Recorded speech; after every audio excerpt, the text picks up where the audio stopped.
Joe Cribbs was a playmaker. Alabama born and raised, Cribbs was a two-time parade All-American at Sulligent High School. While he also excelled at track and basketball, it would be football that led him to the University of Auburn, where he and future NFL stars, James Brooks and William Andrews, formed a three-headed monster that became known as the ABC backfield. After being used sparingly his freshman year, Cribbs began emerging as a sophomore, rushing for 872 yards and 4 touchdowns before formally breaking out as a junior, compiling 1,235 scrimmage yards and a conference-leading 16 touchdowns. In his final season, he rushed for 1,120 yards and once again led the conference in touchdowns with 14. He was named an All-American, won SEC Player of the Year, and finished his career at Auburn with 3,368 rushing yards. Expecting to be a first-round pick in the 1980 draft, Cribbs disappointingly fell to the second round, where he was taken 29th overall by the Buffalo Bills, which in retrospect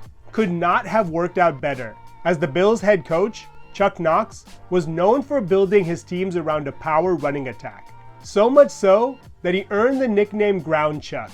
Fueled by the teams that passed over him, Cribbs developed a chip on his shoulder and was out to prove his doubters wrong, beginning in week 1, when he embodied the versatile skill set of his football idol, former Nebraska star Johnny Rodgers. In a dramatic victory that snapped a 10-year string of losses to the Miami Dolphins, Cribbs rushed for 60 yards, caught 9 passes for 71 yards, scored 1 touchdown, and added 35 yards as a returner. This performance was tone-setting, as Cribbs continued his torrid pace to the tune of 1,600 yards from scrimmage and 12 total touchdowns. He was named UPI AFC Rookie of the Year, earned a Pro Bowl selection, and helped the Bills win their first division title since 1966.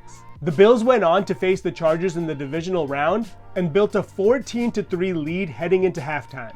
Unfortunately, they were unable to hold and lost at the hands of Dan Fouts throwing what would end up being the game-winning touchdown to backup wide receiver Ron Smith.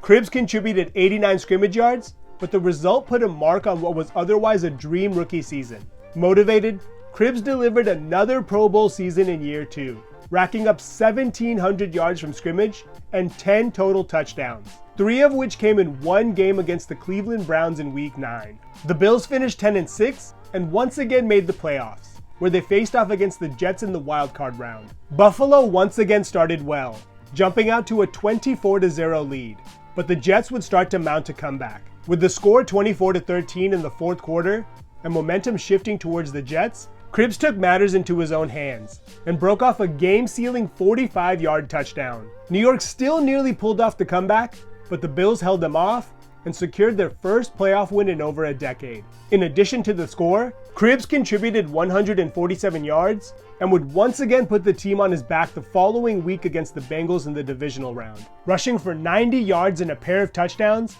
to help the Bills come back and tie the game at 14. Sadly, he suffered a knee injury after his second score, a 44-yard scamper, and would be forced to exit. Buffalo was unable to overcome the loss of their young star and ended up falling 28-21.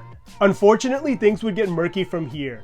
Entering year 3, Cribbs felt he was playing above his contract and wanted a new deal. Unhappy with how negotiations were going, he held out the first 2 weeks of the regular season before rejoining the club after the 8-week NFL player strike ended. He still produced 3 100-yard efforts in his 7 games, but he and the organization remained at odds. Unable to reach an agreement, Cribbs signed a lucrative 5-year future contract with the Birmingham Stallions of the upstart USFL in the summer of 1983. Despite having 1 year left on his NFL deal, Buffalo subsequently attempted to challenge the contract in court, citing that they had first right of refusal.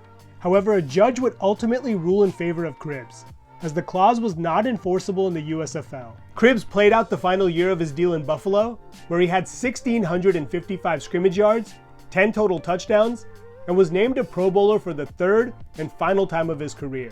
He joined the Stallions in 1984 and became a star, leading the league in rushing in his first season with nearly 1,500 yards, and once again rushed for over 1,000 yards in year 2. Recognizing the Stallions were one of several USFL teams in financial trouble, Cribbs bought out the remaining 3 years of his contract and returned to the Bills for the 1985 season.